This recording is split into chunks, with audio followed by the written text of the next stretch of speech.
This program is supported by Reliance Digital, personalizing technology.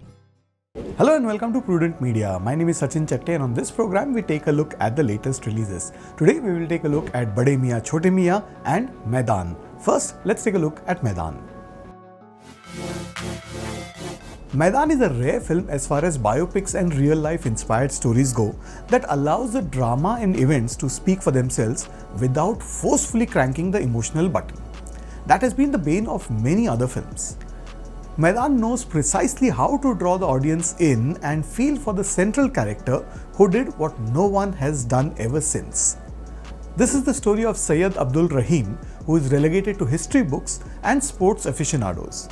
Beyond that, hardly anyone has heard of the man who won India a gold medal in football at the Asian Games in 1951 and 1962. That is not all. India even made it to the semi-finals of the Olympics in 1956. Knowing the current state of football in India, no context is necessary, but currently India is ranked at 121. That gives an idea of what Coach Rahim achieved. He was popularly known as Rahim Saab. India even got the nickname of Brazil of Asia, which is unbelievable given the state of Indian football today. Those facts aside, Amit Ravindranath Sharma's direction is from the top draw, making this film a cut above the rest. In fact, this ranks among the best biopics we have seen in Indian cinema. Now that the bar for biopics is set low is a different story, but Maidaan has strong legs to stand on its own. The release has been delayed a few times, but the wait has been worth it. Sadly though, during the making of the film, we lost three champions of the famous 1962 win, that's P.K. Banerjee, Chunni Goswami and Tulsidas Balram. Barring the odd slip-up like the brief period post-interval when you wonder what happened suddenly to the focused storytelling and the villain of the piece who borders on excess. Maidaan excels on every count. Take the sports action for instance. They are as good or even better than what we have seen in big-budget Hollywood films. The manner in which Russian cinematographer Andrei Valantosov makes you part of the on-field action is something that will be talked about as to how it was achieved so seamlessly. It is also coupled with Shahnawaz Mosani's editing, which brings a great deal of clarity and excitement to the sports action. Ajay Devgan plays Rahim in a manner that the actor himself might bag a few trophies for his terrific performance. Even though he was from Hyderabad, the hub of football activities was still Bengal and he had to spend a lot of time battling the Football Federation administrators there. He even quotes a line and attributes it to Elvis Presley, which is actually from a Bob Dylan song, "The Times Are A-Changing." Even back then, regionalism and favoritism had become the norm. Gajaraj Rao plays a sports journalist who is more than just that. Journalism is one of his smaller passions. He is the kingmaker of the federation and even indulges in politics. He is symbolic of the white ants that have eaten into Indian sport for decades now. Rahim also has a family life. His wife, played by Priyamani, is supportive of him while she learns English and continues with her studies. His son is an aspiring footballer and the father-son equation is also handled very well. Like any sports film, ultimately this is the underdog story.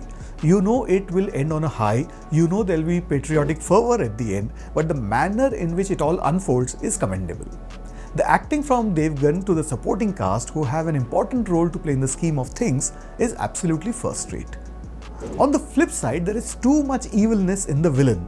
During a crucial match, for example, there is unnecessary focus on his reaction when the Indian team is not doing well. But those odd moments aside, Maidaan ticks all the boxes and scores a thumping goal. I'm going to go with 4 out of 5 stars for Ajay Devgan's Maidaan.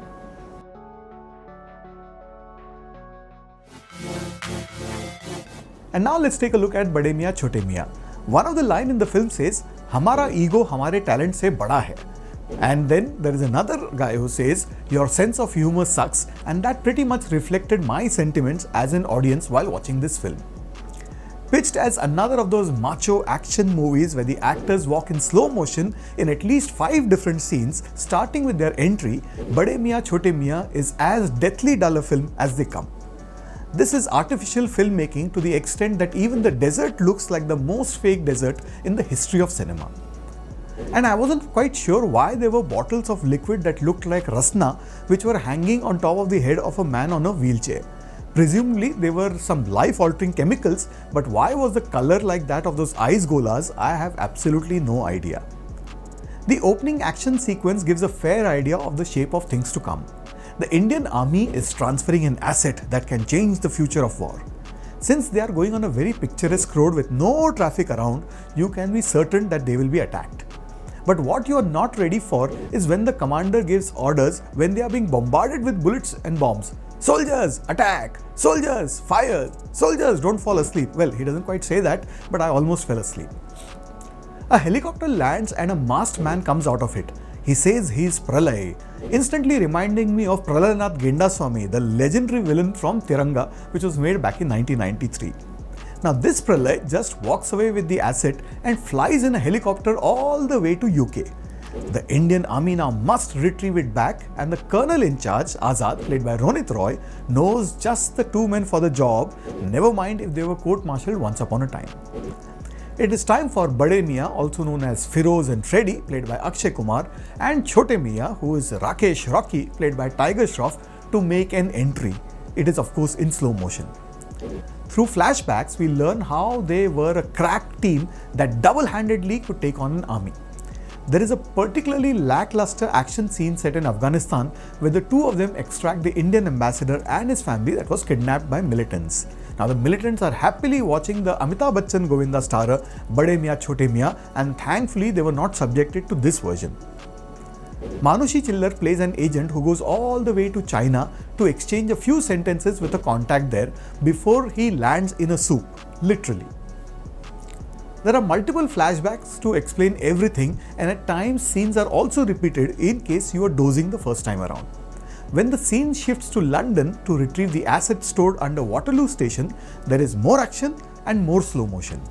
Alaya F plays a nerd, which means she can crack mathematical equations and hack into computers and systems before you can even finish yawning. Sonakshi Sinha shows up in a special appearance as an army personnel who was a part of Project Karan Kavach, and she has a lot on her plate and also in her head. If it was Ritik who had gone rogue in Kabir in War, it is Prithviraj Sukumaran as Kabir who has crossed over to the dark side because his cloning plans are thwarted by the army officials. Being a buddy movie coupled with action, the film occasionally tries to infuse humor, but it is the basic premise and the action, of course, that doesn't cut any ice. If macho and muscles are all that we want to see, there is WWF to watch. There is a chance of seeing better action and better acting as well in WWF. I'm going to go with 1 out of 5 stars for Bade Miyan Chote Miyan. Watch this film at your own risk. Well, that's what I thought of the films that were released this week. Do let us know what you think, and I'll be back with you next week with more movie reviews. Till then, it's goodbye from me.